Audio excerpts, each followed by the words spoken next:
کیونکہ دیکھیں بہت اچھے لوگ تھے، بہت ہی اچھے لوگ، چاروں طرف سے بند گھر، ایک کمرے کا گھر، اتنے سارے افراد، ساس بھی دو، دیور بھی دو، سسر بھی دو، میاں بیوی بھی تو بچے بھی، اور چاروں طرف سے بند گھر، کوئی کھڑکی نہیں، کوئی روشنی نہیں، کچھ نہیں، بجلی بھی نہیں، بجلی تو ظاہر جاتی ہے پاکستان میں۔ پھر یہاں پر ان صاحب کا گھر جو تھا وہ یہ ہجرت کالونی، یہ اس طرف ان کا انتقال ہوا، ان کے جنازے میں اتنے لوگ تھے کہ میں آپ کو کیا بتاؤں، ان کو مار دیا گیا تھا، لیکن اس کے بعد ان کے بیوی بچوں کو کوئی پوچھنے والا نہیں تھا، اور ان کے مرنے سے پہلے ہی وہ لوگ بہت بہت زیادہ برے حالات میں تھے، لیکن پارٹی میں ان کی بڑی ایک شان تھی، بڑی بان شان سے وہ چلتے تھے۔ اور یہ اندر کے حالات ہیں جو میرے آنکھوں دیکھے، اور میں آپ کو بتا دوں پاکستانی عوام کسی اور سے نہیں، اپنے آپ سے دھوکہ کرتے ہیں۔ لوگ کہتے ہیں نا ہم اپنے ماں باپ کو چھوڑ دیں گے، ہم اپنے بہن بھائی کو چھوڑ دیں گے، اللہ نے چھوڑوا دیا ہے۔ اب پاکستان میں خاندانی نظام باقی نہیں بچا، جب آپ ایسے الفاظ بولتے ہیں اللہ نے چھوڑوا دیا، جب آپ نعمتوں کی قدر نہیں کرتے اللہ تعالیٰ نعمتیں چھین لیتا۔ تو ایسے ہی ہوا پاکستان میں، ایسے ہی ہوا، رشتہ داریاں چھوٹ گئیں، برادریاں چھوٹ گئیں، تعلقات چھوٹ گئے، سب کچھ چھوٹ گیا، دوسروں کو چھوٹ گیا، اب آپ تنہا، اب آپ اس تنہائی کو مت رو، کہیں ایسا نہ ہو کہ یہ تنہائی بھی آپ کا ساتھ چھوڑ آیا بھی چلتا۔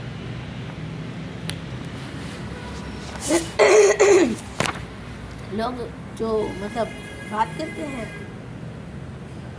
دیر اور سید ناصر کے بارے میں، آؤ ایک غزل سناتے ہیں۔ ایک جھوٹے پہ عنایت نہیں کی جا سکتی، ایک جھوٹے پہ عنایت نہیں کی جا سکتی، آپ سے یوں بھی محبت نہیں کی جا سکتی، ایک جھوٹے پہ عنایت نہیں کی جا سکتی، آپ سے یوں بھی محبت نہیں کی جا سکتی۔ اور یہ صبا ہے کہ تراشے ہوئے لہجے کی صدا، یہ صبا ہے کہ تراشے ہوئے لہجے کی صدا، دو بدو اس سے عداوت نہیں کی جا سکتی، دو بدو اس سے عداوت نہیں کی جا سکتی۔ تم مجھے میرے تغافل کی سزا دیتے ہو، تم مجھے میرے تغافل کی سزا دیتے ہو، اور کہتے ہو رعایت نہیں کی جا سکتی۔ تم مجھے میرے تغافل کی سزا دیتے ہو اور کہتے ہو رعایت نہیں کی جا سکتی۔ پیار سے تم کو کہا تھا کہ خرابے میں خراب، پیار سے تم کو کہا تھا کہ خرابے میں خراب، کہہ دیا تم نے، کہہ دیا تم نے، کہہ دیا تم نے رعایت نہیں کی جا سکتی، کہہ دیا تم نے شکایت نہیں کی جا سکتی۔ پیار سے تم کو کہا تھا کہ خرابے میں خراب، کہہ دیا تم نے شکایت نہیں کی جا سکتی۔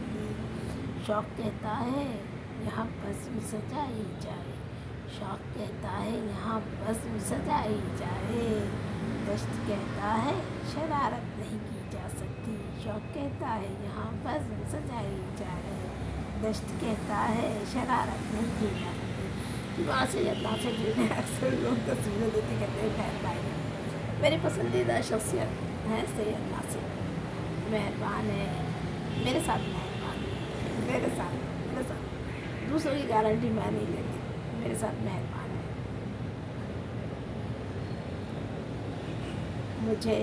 مجھ سے اچھے سے بات کرتے ہیں، میری بات سن لیتے ہیں، اور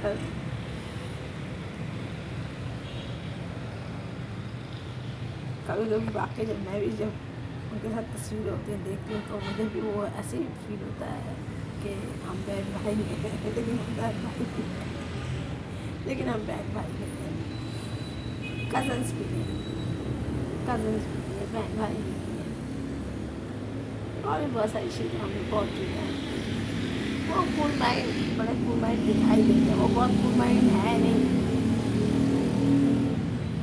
ہاں خواتین کے ساتھ ان کا تھوڑا سا دلی جو ہے ان کا ایک تعلق ہے، اور ہر سیاستدان کا میں نے دیکھا خواتین کے ساتھ بڑا دلی تعلق ہوتا ہے، تو وہ ان کے ساتھ پاکستانی سیاستدانوں میں جو مطلب ایک وائرس ہے تو وہ ان میں بھی ہے.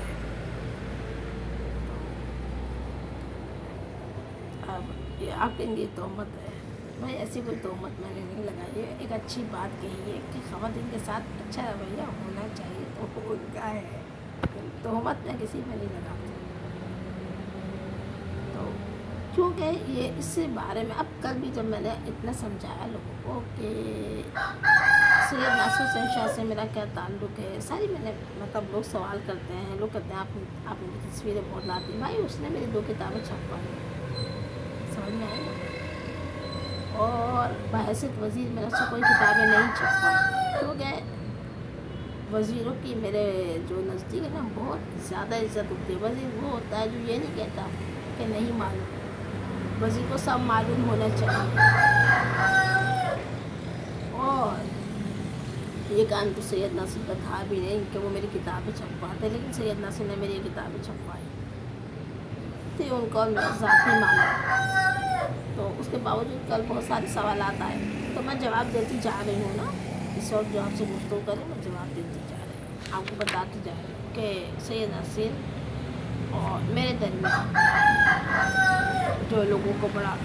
اور آپ یہ تو دیکھیے بہت ہی اچھے انسان ہیں میرے لیے، تو میں اس کو اچھا انسان کہوں گی. جو شخص میرے لیے اچھا ہوگا دنیا بھر کے لیے وہ کیا ہے مجھے اس سے کوئی غرض نہیں. جو شخص میرے لیے اچھا ہے وہ شخص میں اس کی تعریف کروں گی، میں اس کو کہوں گی کہ وہ اچھا ہے. اور ایک بے خبر جو حال وطن پوچھنے لگا، ہم نے کہا بتائیں ہمارا جگر نہیں. ایک بے خبر جو حال وطن پوچھنے لگا، ہم نے کہا بتائیں ہمارا جگر نہیں. پہلے متاع شوق کے گیسو سوال، پہلے متاع شوق کے گیسو سوال یہ، پھر دیکھیے کہ کون یہاں در بدر نہیں. پہلے متاع شوق کے گیسو سوال یہ، پھر دیکھیے کہ کون یہاں در بدر نہیں. تو اور ہاں سنیے محبت میں اگر دھوکہ نہ ہوتا، محبت میں اگر دھوکہ نہ ہوتا تو رشتوں میں بھی سمجھوتا نہ ہوتا. محبت میں اگر دھوکہ نہ ہوتا تو رشتوں میں بھی سمجھوتا نہ ہوتا. اور تمہیں جانے میں کتنی دیر لگتی، تمہیں جانے میں کتنی دیر لگتی اگر میں نے تمہیں روکا نہ ہوتا. تمہیں جانے میں کتنی دیر لگتی اگر میں نے تمہیں روکا نہ ہوتا. محبت کو ایسے رکھیے کسی کے لیے تو اس کے لیے احساس بنا دیجیے اپنی محبت کو. اور جب آپ جانے لگے نا تو اس کو ملا لو، ہاتھ ضرور ملے. محبت کو ایسے سنبھال کے سینت کے رکھیے. اور باتیں ہوں گی. ایک تعلق نہیں ہے طلعت بھائی سے میرا تعلق 25 برس پرانا تعلق طلعت بھائی سے.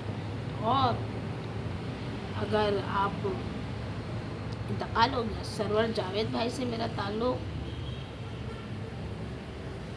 یہ بھی 20-25 سالوں پر محیط تعلق. سرور جاوید بھائی عظیم شاعر، بڑے صحافی اور اتنے سخت مشہور تھے کہ لوگ کہتے تھے سرور جاوید نہیں سرور جاوید کو بڑا غصہ آتا. ایک طرف سرور جاوید کو بڑا غصہ آتا تھا، ایک طرف مجھے بہت غصہ آتا ہے اور بہت زیادہ آتا ہے. تو میں خود اپنے غصے سے ڈرتی ہوں اصل مجھے غصہ آ جائے. تو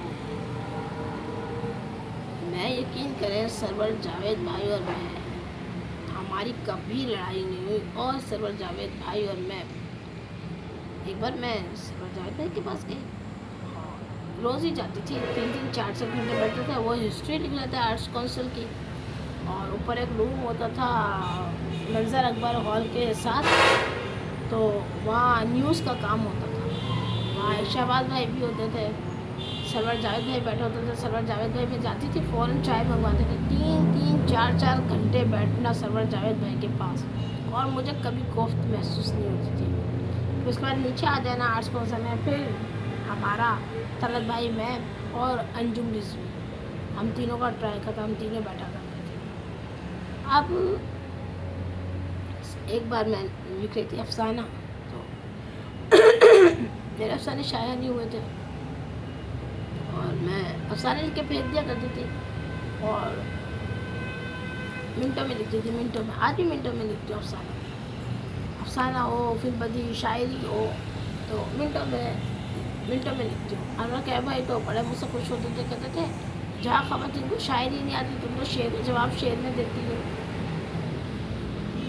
انور کیف مرحوم جن کا نام اب نہیں لیا جاتا, کیا کیا جائے کہ یہ لوگ ہی ایسے ہیں. تقی دہلوی جن کا نام نہیں لیا جاتا. اسی طرح ہے ہمارے لوگ اپنے لوگ کی عزت کرنا نہیں جانتے. تمام کام سیاسی بنیادوں پر ہوتے ہیں, پکڑ لوگوں کو جو ہے بلاتے ہیں. 127 صفحے پہ میں نے بتایا تھا پہلے بھی کہ میری جو وہ ہے شاعر وہ غزل ہے توبہ ہے کی لطیف پہ 2011 میں شائع ہوئی تھی. امبری حسیب امبر نے اٹھا لی. زمین کو دشت بنانے کی بات توبہ ہے, فلک پہ خاک اڑانے کی بات توبہ ہے, لیکن چربا تو چربا ہے, نہیں لکھ سکے وہ اشعار. پھر اسی میں 2011 میں وہ سمندر کی ہوا ہے اور میں ہوں, کھلی بادیں صبا ہے میں ہوں, وہ شبیر نازش نے اٹھائی, ان کی کتاب میں موجود ہے وہ. پھر مجھ پر مضمون لکھا گیا, ہم صورت گر کچھ خوابوں کے, محمد شاہد نے لکھا, اور انہوں نے تمام شرکاء جو ہے سے میرا جو ہے وہ انہوں نے جو ہے میرے بارے میں انہوں نے رائے لی. اور وہ رائے کا اس کا عنوان تھا ہم صورت گر کچھ خوابوں کے. ہم صورت گر کچھ خوابوں کے, وہ شبیر نازش نے وہ اٹھایا اور انہوں نے ایک سیما صاحبہ ہیں ان کے نام پہ جو ہے انہوں نے چند سطریں لکھ دی. یعنی کہ بے شرم ہے, شرم ان کو نہیں آتی. اور پھر اگر میں احمد بھائی سے کہوں کہ احمد بھائی یہ ہو کیا رہا ہے احمد شاہ سے, تو اس کے بعد اتنے سارے کام ہیں کہ مجھے اس کو کہنے کی ضرورت ہی نہیں. اور بے شرم لوگ پہچان لیے جاتے ہیں, تو میں ان پہ تو ہے نا لعنت ہی بھیجتی ہوں, آگے بڑھتے ہیں. لیکن میں آپ کو بتا دیا زمین ایک تو توبہ ہے, زمین کو دشت بنانے کی بات توبہ ہے, اور پھر سمندر کی ہوائیں اور میں ہوں, کھلی بادیں صبا ہے اور میں ہوں, اس کو پھر شبیر نازش نے لکھا. پھر اس کے بعد منیف اشر کو بھی اس پہ لکھنے کی ضرورت پیش آ گئی, اور دونوں نے ان کو اتنے پکڑ پن سے لکھا ہے کہ میرے اشعار دیکھیں اور ان کے اشعار دیکھیں. میں تو خیر 26 میں 2011.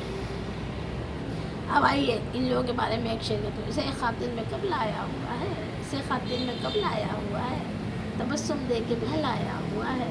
اسے خاطر میں کب لایا ہوا ہے, تبسم دے کے بہلایا ہوا ہے. ہمیں سمجھا رہی ہے آج دنیا جو ہم نے اس کو سمجھایا ہوا ہے. ہمیں سمجھا رہی ہے آج دنیا جو ہم نے اس کو سمجھایا ہوا ہے.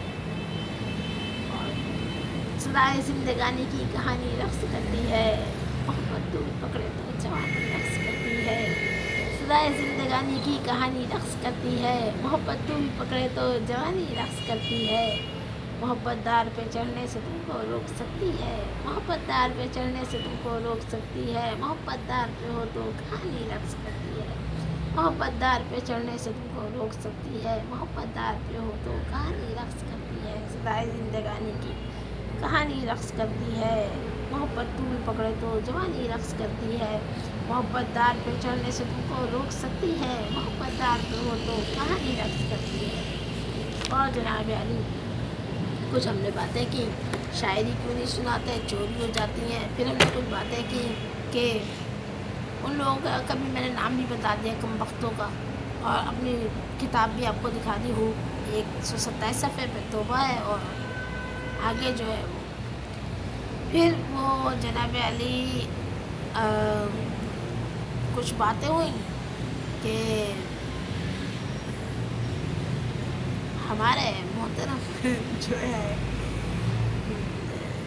سید ناصر حسین شاہ کے حوالے سے انہوں نے ذرا میری کتابیں چھپوائی ہیں, تو اس کا احسان میں اس کو بہت اوبلائج کرتی ہوں.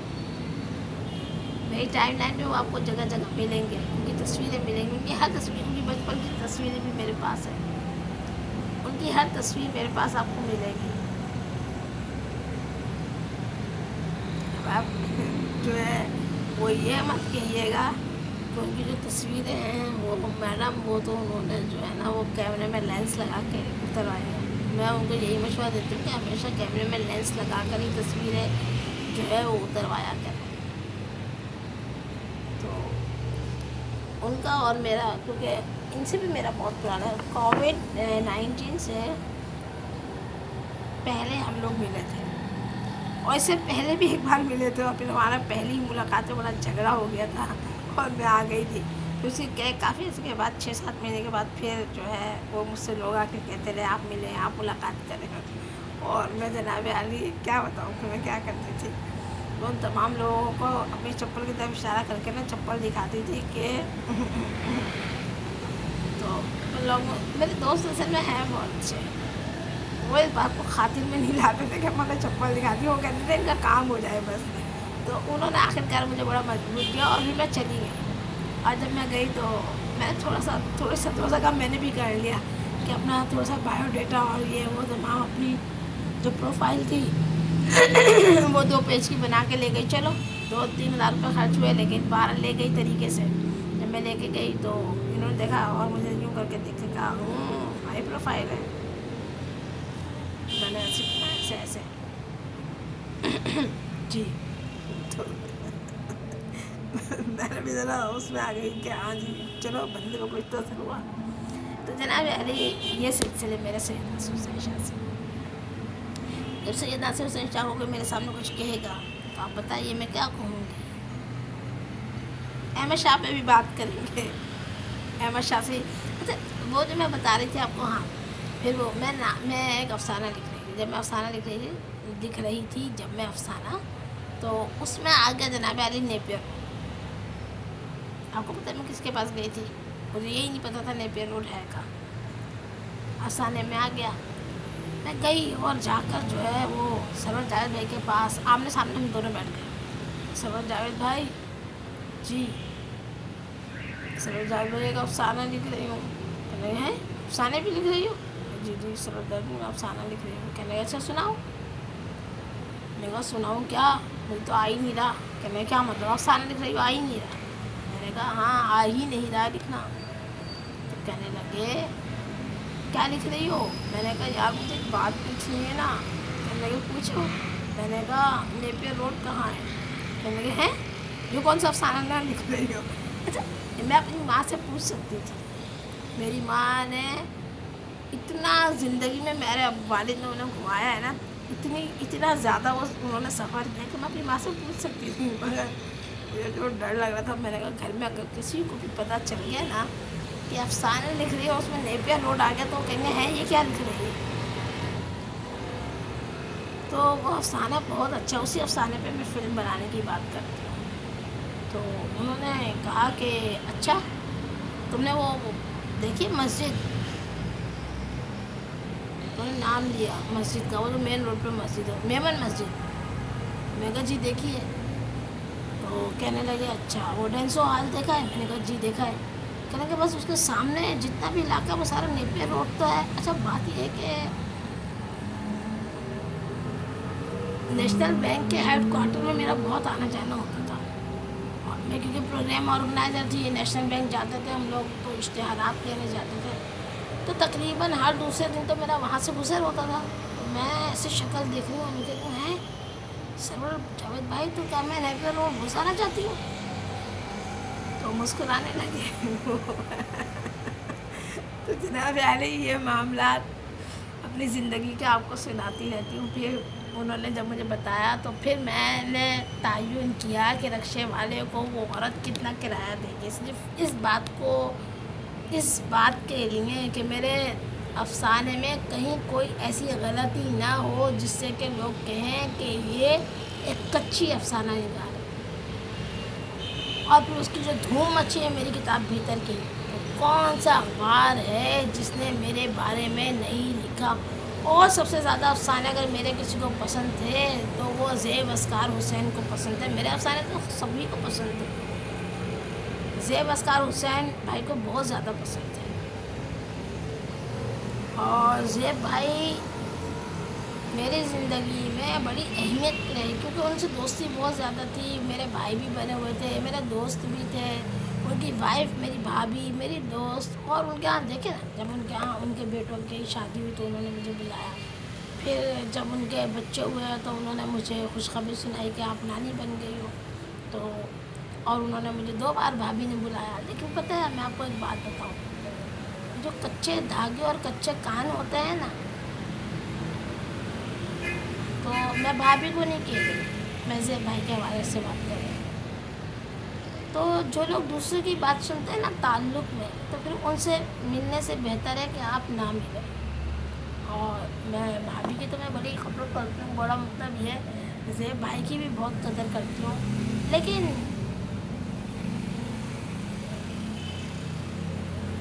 لیکن افسوس کے ساتھ کہنا پڑتا ہے کہ جتنے بھی معاملات ہوئے وہ کچھ ایسے پرکشش نہیں تھے، اور پھر آہستہ آہستہ یہی وجہ ہے کہ زیب بھائی تنہا رہ گئے۔ اور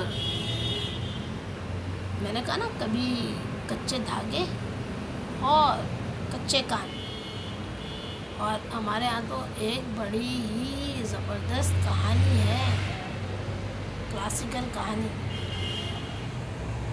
جو کچے گھڑے پر ہے۔ تو ان کے سہارے نا کبھی رہنا نہیں چاہیے۔ اگر آپ ان کے سہارے، اگر آپ ان پہ اعتبار کریں گے نا تو بڑا دھوکہ آپ کھا سکتے ہیں، اور وہ بڑا دھوکہ ہے تو خیر کوئی کیا دے گا، تو بڑا دھوکہ یہی ہے کہ آپ کا دل ٹوٹے گا۔ اپنا بہت خیال رکھیں، دعاؤں میں یاد رکھیں، انشاءاللہ پھر ملاقات ہوگی۔